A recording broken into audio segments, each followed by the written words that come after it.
I'm Alistair McIntosh. Welcome to this week's First Things First, and I'm actually just back from holiday. And in line with government guidance, I lost lots of kilograms and sadly gained plenty of pounds. I flew each way with EasyJet, and actually I've got to say it was tremendous. The staff were great, the airports were lovely, no problems at all. I did not have that 1970s retro package holiday experience that everyone else seemed to have. And we have this talk of sending in the army, sending in armed police to sort out passengers in planes. I saw none of that.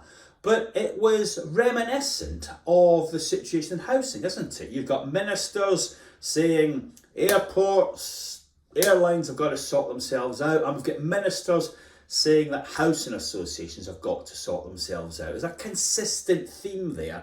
And actually, the Sunday Telegraph, which I know you all read avidly, has picked up in this. And what the Telegraph is saying is that it is true that many countries face multiple crises at the moment, but in Britain it is significantly worse. And what they say, and I'm quoting direct here, is ministers have a tendency to coast from crisis to crisis, reacting to events and then failing to confront the fundamental drivers of the nation's problems.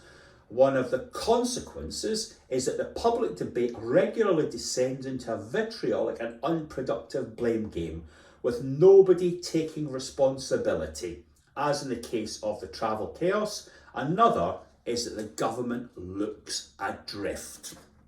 Now, the latest stunt they have dreamt up from the 1970s playbook is the return of the right to buy, yet again.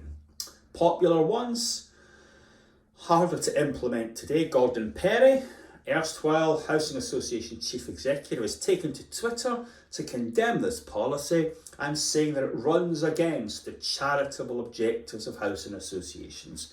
That may well be the card to play. A couple of problems with it. Do shared owners agree that we're charitable? Do renters agree that we're charitable when we're passing on rent increases of inflation plus? And what about the views of ITV, Quadjo and others? Are we charities in the true sense of the word? Now, I do know that lots of people are working extremely hard to rectify our reputation, but when our reputation is in the doldrums, the right to buy is potentially a serious threat.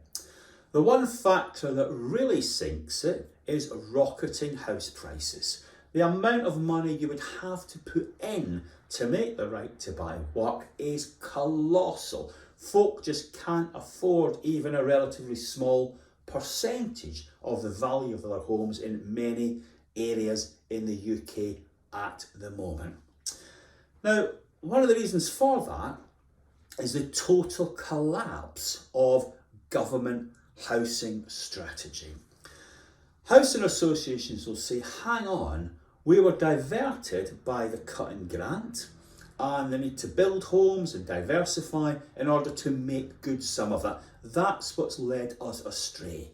Now, the problem is that government housing strategy has absolutely collapsed. When Cameron came in, the anchor, the main plank of the housing strategy developed for him by his housing advisor, Alex Morton, when he came over from the Policy Exchange, was house price stability.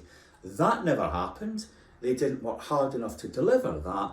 Therefore, we have the housing crisis we face today. And I wonder if it's actually possible for individual housing associations and councils to have a viable housing strategy when there is not a national housing strategy. Is that perhaps the fundamental weakness at the heart of our industry at the moment? Many years ago, HQN won the competition of all the consultancies to be the advisor to the regulator on future strategy. We never got a day's work out of it. Now, I might have a wry laugh about that, but is that not an indication of why we're going wrong? There isn't enough work being put in at the national level on housing strategy. Individual housing associations, in the words of one of the finest chief executives I know, are having to duck and dive, and that ducking and diving is leading us, unfortunately, to a very dark place.